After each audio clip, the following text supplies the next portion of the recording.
I'm excited to have on the show with me today. Oh my gosh, somebody that I feel like I really need in my life right now.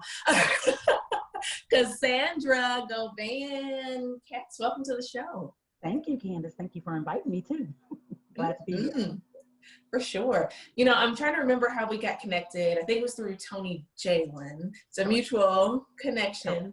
And I just remember him saying to me, like, oh my gosh, like, you have got to meet her. Like, she is this pistol. She is this fire starter. She is this energy. And I'm like, well, bring it on. We'll bring it on. And of course, after our conversation, like, true to life, true to life. So tell me, Cass, tell us a little bit about your why for what you're doing every day and affecting people's lives. Okay, I'll gladly show that. So I would say why started from when I was a little bitty girl. I've always known deep down that I wanted to be an entrepreneur. I knew that I needed to be my own boss. And even though I was an introvert, that shy kid, etc., I still understood the direction that I wanted to take. So it started with me coming up with a bright idea to sell Flintstone vitamins with bookmarks. And the price would go from 5 cents to 25 cents. So my sisters and I would put them in little bitty baggies, and then we'd go from door to door talking to people and telling them to buy it. And it's odd when I think about it today, because Flintstone vitamins had to do with health then, and that's technically what I told them was about staying healthy, and how that's actually the field that I'm in, but that's not the field that I thought I was going to be in when I was growing up. So the why I would truly have to say was just for my passion of pleasing and helping individuals. And I believe that that's where it started, because when I was younger, I thought I was going to be an attorney, and an attorney to represent individuals who were not fairly treated, etc., in the court of law or from officials, etc. So I knew that that was kind of like, felt like that was my passion or the way that I should go. But, you know, health, still making sure that they feel right and are treated right kind of goes together as well.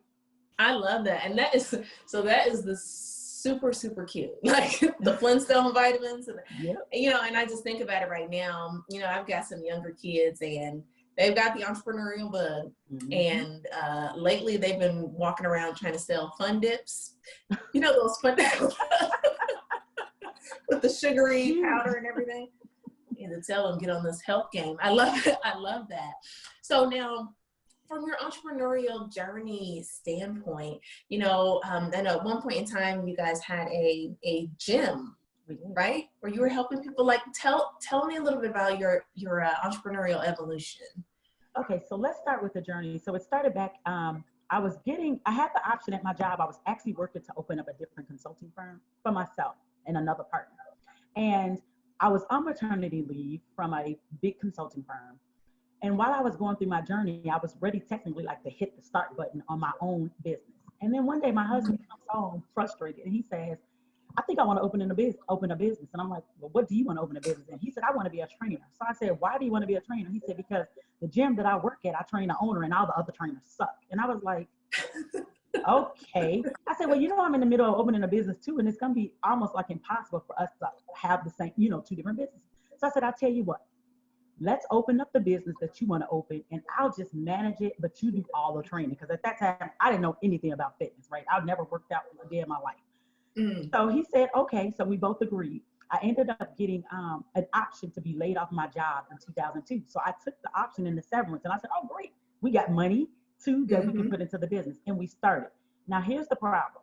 The problem was that we had like 10 services, and the only thing that we technically were very good in was 2 services. Everyone else did it, and I tell you, the burnout came so fast, so quick, that within 2 years we were both like, we need to kind of go back to work and revisit this later. So that's what we did. And finally the time came. I was in the real estate industry, and a year before the market crashed, we decided, okay, let's turn our 3-car garage into a gym and let's start there and see how it is. So we did, and we outgrew that space in 2 years, and instead of 5, which is what I thought. So wait, hold on. So you said you took the 3-car garage and turned it into a gym? The one that was attached to your house? Yes. Okay, we can't skip over that. But go ahead, keep going. That is some resourcefulness. Not only was it a gym, but it even had a massage room. And my husband and I did all the work ourselves. I read a Home Depot book and learned how to put up walls, make a window, doors, all of that. That's called a determined entrepreneur.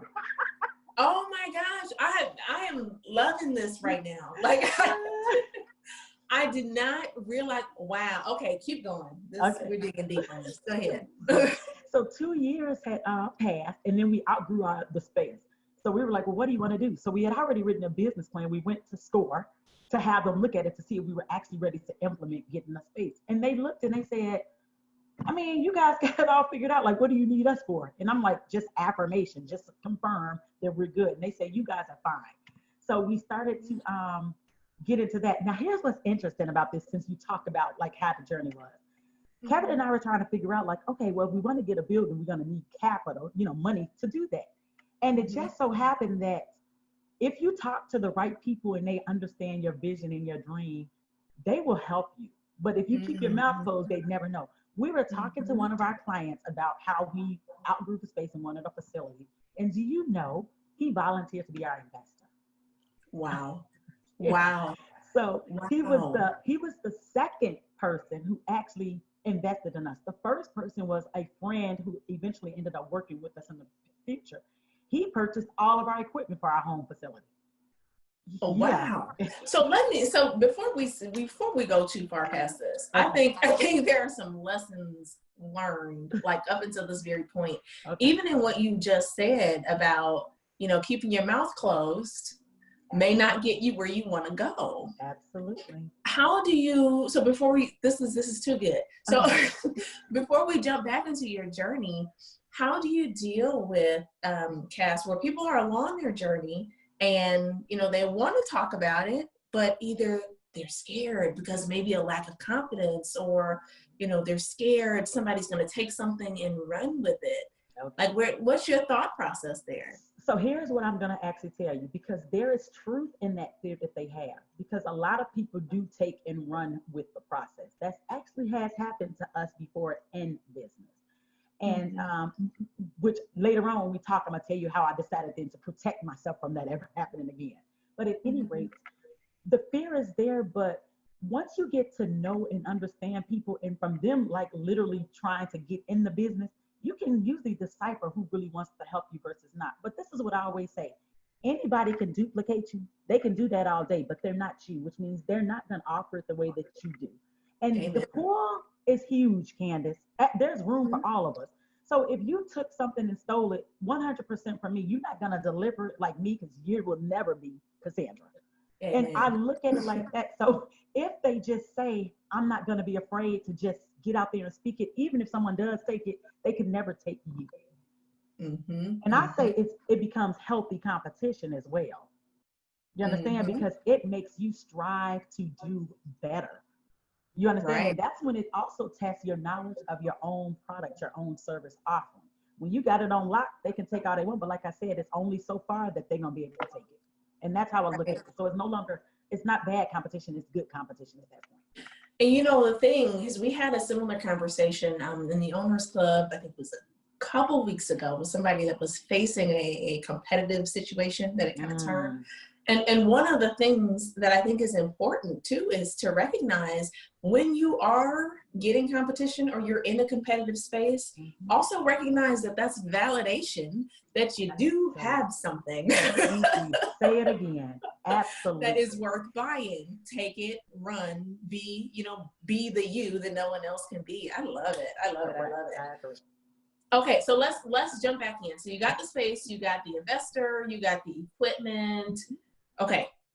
So moving on. So 2 years later, which is so odd, the financial market ended up falling in 2008.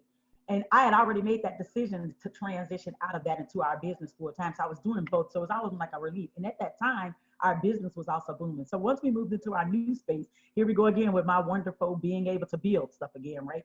So the ceilings probably have to be at least about 12 feet, maybe 15 feet.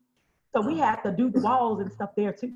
Because I've always been like, if you can teach yourself how to do it, then you do it. If it's going to save you thousands of dollars, to me, that's just being smart as an entrepreneur. My parents purchased houses and they remodeled them and then they sold them for like excess money, right? So it just made sense to me to do that. So finally, we opened up the facility, and I mean, it was great. But over the years, I started recognizing stuff about myself. And the stuff was that I've recognized I've never been a person who's good with being attached to anything. And when I tell you this, I mean like nothing, okay? Not cars, not houses, not anything. I've always liked my freedom. So I started to feel almost like stuck because I had to be here all the time, right? Because it's a business. And once you get your own space, you definitely have to be there all the time. Right, right. So that continued for a long time, for about, let's see, we had a facility, I want to say 6 years.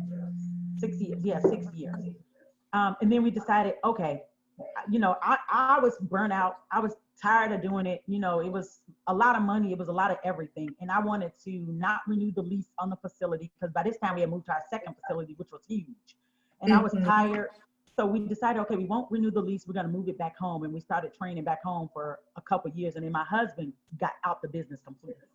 And I stayed in the business, and that's how I am where I'm at today. Which is a different story. So now time has progressed now, but at that point when he left, was he the one that was still doing the coaching piece? So actually what happened is this. I created a program for women, and it was called Team to Extreme Divas, and it was a transformation program. So I had competed a year prior to creating this program. I competed in 2010. I couldn't understand why women kept saying, I can't lose weight. But remember, I had never, ever had to lose weight. So I was never in that space. I was always comfortable with my weight, at least I thought. So when they started saying like, oh, I can't lose weight, it's so difficult. I'm like, it can't really be that hard, but I've never done it. So I said, well, I'm gonna challenge and see if I actually can do it. So I said, I'm gonna sign up and do a bodybuilding competition because, you know, they got to get like in great shape. So that's what I did. I signed up, and oh my God, man, I got down to like 120 pounds, like the 6-pack abs, I mean, like rounded shoulders, girl, all of that. I did it in 4 months. And I was like, oh my God. Once I did it, Candace, I knew like, oh, this is golden. So I created an entire program around that. And I started getting women by the dozens to come in and actually do transformations. The only thing though is I didn't require that they lost the weight like a bodybuilder. I required that they built their confidence where it was so big, girl, that they can stand against the smallest, most fittest looking girl and they will outshine her. That's what it was all about. And that's exactly what they did. They outshined the smaller girl who maybe not as much confident and had the great body. And even though their bodies weren't 100, their attitude and the disposition about how they looked and felt was 100. And that carried them. And I ran with that. That's what I ran with. And it was very successful. I love that. You know what? There's a couple things in there. So when you talked about the attachment piece, which by the way, I can resonate with 1,000%. And I want to come back to that, but I think the piece not to miss, you know, you talked about you didn't want to be sort of attached to that space, right? A physical space. But then you also talked about going through this transformation program and you decided, okay, I'm gonna help these ladies get something similar, but I'm gonna do it my way. Like in both those examples, there was a sort of my way, my business attitude. Like, just talk to me about how important that is for you. Okay. So for me, here's what's interesting. Up until recently, I did something called a behavioral superpower assessment. Because I've always wondered why I am a certain way about things, right? Even when it came to fitness, like how do you work in the fitness industry, but yet you hate working out and you hate eating right? No, and I'm being 100% serious. All my clients knew that about me. They knew that was my own private struggle because I never had to deal with that. And I only dealt with it because of the industry I was in and because of how people in the industry made you feel that you need to look, you need to move, you need to act in this space. But it was never how I personally felt. So it's like I had this little facade about that. But when I think about that, I've always wanted to be the type of person who set my own rules. And also I'm very creative too. And it's just in my nature. So back to the behavior superpower. When I finally took it, it told me what my superpower was. And then it was like, oh, that explains why I never wanted to commit to like fitness stuff and why I did bad on every single diet I've ever done. This actually, it was like the icing on the cake. So it is in my behavioral DNA that's the person I am. I am a take charge creator, and I don't like recommendations. I want it, like you said, my way on my terms. 100%. You know what? So I got to tell you, it is so like freeing and empowering, even for me right now, because I think we share the exact same DNA. Like I'm very much my way. I need to do things my way. I need to put it out in the world, right? I left corporate. I need to do things my way. I need to bring it to the world my way. Yep. And I think that's so important for people to recognize that it's okay to do that, right? Because I think especially, and I'll talk about, you know, those that may be, you know, they want to move into full-time entrepreneurship, you know, they're on the cusp, or maybe they've already done it. And if you've come from environments where you were the employee, or things had to be a certain way, or you had to follow a code, or, you know, I'm representing the company. Sometimes, I know it was for me, like even right now, for one of my businesses, I'm going through kind of this is not my brand, There right? you go. Type of situation. Like it's okay to move into what is yours and show up as you and be accepted as you. And that's okay. So I love that you said that. Oh my goodness. Yes. It was life-changing, trust me, it is. Mm-hmm. It's the difference between, I say, you know, people always talk about that authenticity and that transparency. If you faking, you not making moves how you feel you need to, then technically speaking, you're not in that space yet. So don't even be claiming it. You get it until you fully have arrived. That's what I think. I love that. I love it. I love it. So talk to me about, as you travel this journey and you've got to sort of where you are now, what would you say has been one of your biggest challenges along your journey? So it's good you asked. So since you say you like me, then you would know this. If your behavioral superpower, right, if you take charge, etc., you're going to have the kryptonite could be you're actually not going to be good at sometimes reaching out or delegating, right? Because when we take control, my thing is, if I give it up, then are you going to perform and bring it back to me the way that I want it? So that has been my challenge, because do you know every single thing that has ever come through our business or been created has only been done mainly by me and my creative director. But other than that, if it was anything I needed, I would actually take the time myself to learn it and then do it. Because I just always felt like if I hand it over, somebody's gonna do it wrong. But then when I sit back today, it's like, girl, do you know how much time, you know, that you wasted doing that, and how much it took away from all of my, you know, I'm working for freedom, right? But yet my time should be part of that freedom, and it wasn't. So that is what I'm learning now. And I've been in business part-time and full-time for almost 20 years. But I'm just learning that now, that, okay, you need to technically give people things, because if you're not gonna have true freedom until you do that, period. Right. Yeah. And that's the, you know, with shared DNA. So I think I've always been good about delegating. However, there are certain things, and they tend to be things that are more creative in nature. Okay. That I tend to hold on to, like, like, so as of now, so like, for example, the artwork that comes out for the show and the quote card, I've got somebody in my team that does this.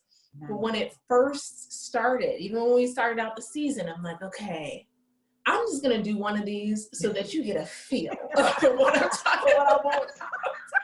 Right? So this is the general ball game, right? Because you and I think there is something to, even when we think about our freedom, of course, as we grow our businesses, you can't do everything. You can't. Absolutely. You cannot expect to grow. But one of the things that we can pick and choose are those things that we enjoy, but you kind of got to be careful with that too, because if it takes your brain and strategic thought to run the business, you just got to make sure you've got it applied in the right places. But like finding that balance of a creative itch, but still needing to, you know, move forward and let go, I think is the interesting part. Okay. Exactly. So what would you say, Cass, has been maybe the biggest shining moment, or like the proudest thing? I would say, let's go back to my program. So it used to be, when I started the program, that the ladies had to get on the same competition stage that I got on in bodybuilding and figure. Now, if you're familiar with the industry and with bodybuilding, if you've ever seen a show, I'm sure you can recognize that, okay, all the people are normally small and they're very lean or muscular. So imagine taking women who look nothing like that, the complete opposite, and they actually have to get on that same stage and compete with those people, even though they didn't look like a bodybuilder or a bigger competition. Because for me, it wasn't about that. It was about their confidence level, that they had to should do something to prove that they arrived. So they used to be forced to do that. And spectators would be like, okay, now this is interesting. They don't belong on the stage, but they actually had to give them like serious kudos because they were on it, because nobody would have ever expected that. Well, eventually I created my own stage. Yeah. I said, you know what? If I can put them on their stage and give them all that money, etc., then I'm a one-up them. I'm going to actually put together my own stage and invite women from the United States, wherever they are, to come and compete. And I have women who would come in from other states to actually compete on my stage. Wow. But you know what? The way I knew that I had something is a big bodybuilding organization, which I had done work for in the past. They actually took the concept and used the concept. Now, not under any, I gave it to them. But you get it. They took the permission upon themselves to use it. But that's when I told you about that competition and the protection piece that's important when you have a good idea. You understand? Right. As a creative, you would know this. When you are in that space all day, you creating. That's what you do. If you see a problem and it's like, I know how to solve that problem. I'm about to solve it, create my own stage. I know how to solve that problem. I'm gonna create a program. So now that I recognize naturally I'm that, and then naturally people like to steal my concepts and use it for their own businesses, I'm like, okay, I'm big now on working with an attorney to protect it so that people cannot steal it. But they can license it, but you're gonna license it for me. That's smart. Yeah. That's smart. I think we have to recognize, like, when we have those things where it's like, okay, this is golden, let me not play around.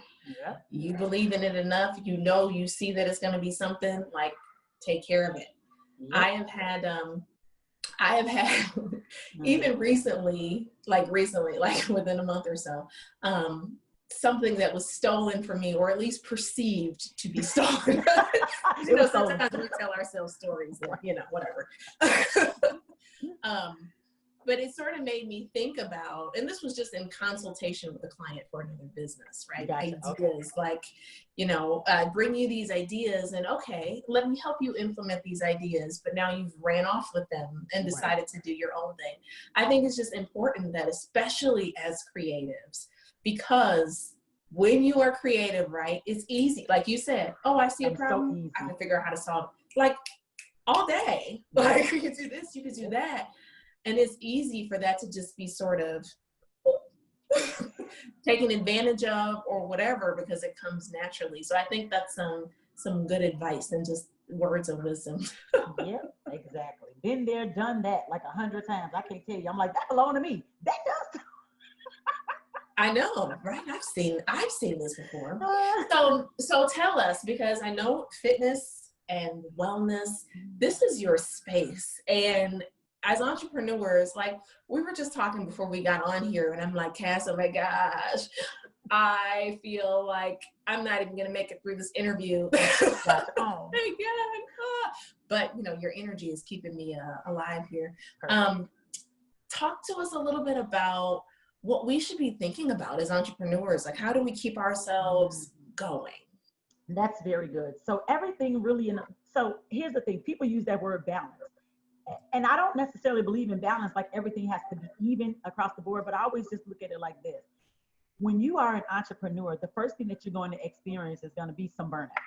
And the problem is, if you sitting down and you thinking of ideas and you just working your business day in and day out and not taking the time to, oh my God, I haven't eaten like in 13 hours, I need to do something, then technically speaking, you're doing your body a disjustice, because it needs to be fueled through that. Now, that's done in a couple ways. I tell women, I'm not saying, like, eat and snack all day. You don't have to do that. But when you start to feel like you're hungry, you need to actually stop and get something to eat. Because what we put in our mouths also feed our brain, right? So if you're not feeding your brain then, and you recognize, like, man, I'm not so focused, my mental clarity and stuff is not there. Majority of the time it's because of what we are not putting in our mouth, or we're putting the wrong things in our mouth. So you got just making sure, just starting small, you know, like I see that you're drinking through the interview, even stuff as simple as that, forgetting to have, you know, a big cup of water on their desk when they're working, and just consistently going through it and tracking how much of it that we're drinking or not drinking, simple things.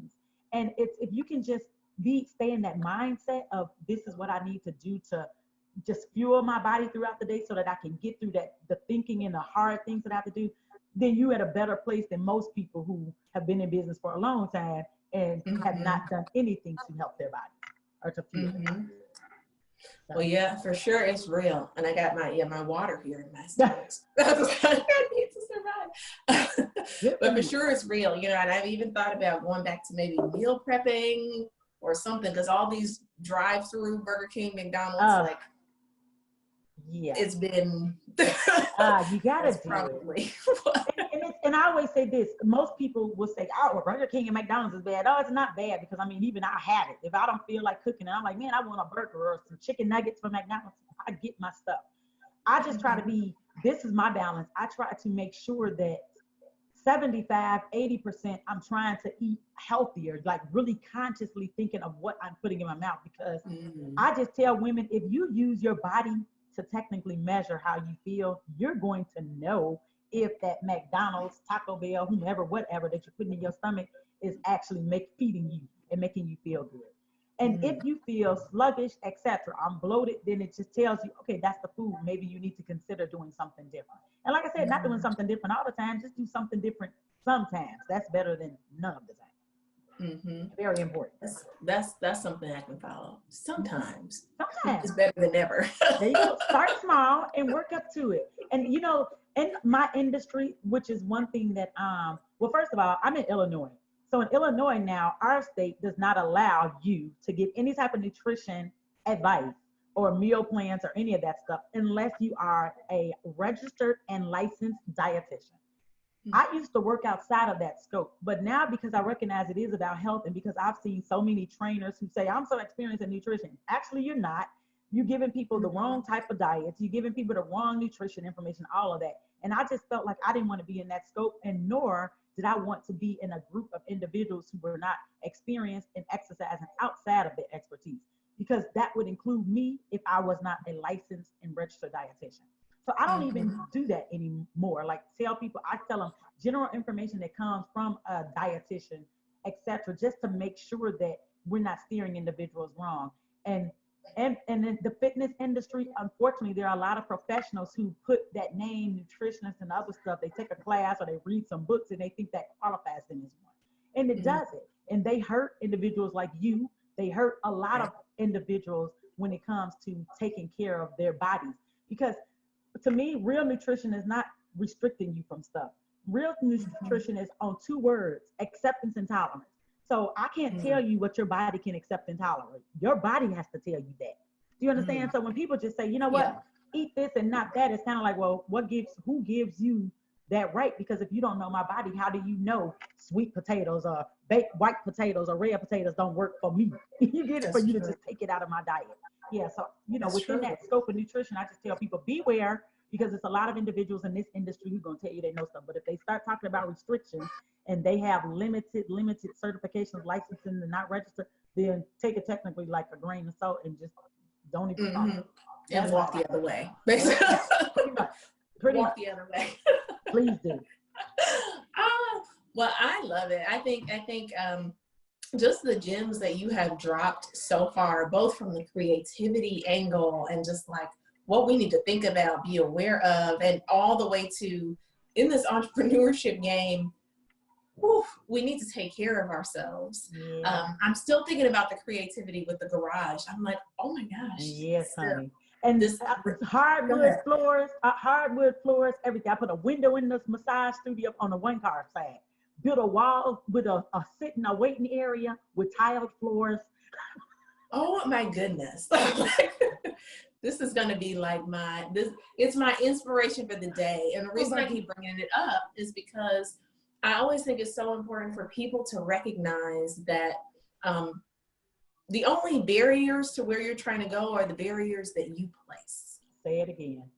You know what I mean? Yeah. Like, you find ways to make the dreams you have happen. Absolutely. Period. That's right. And I always say, nobody else is going to find it for you. Nobody believes in your success or wants your success more than you.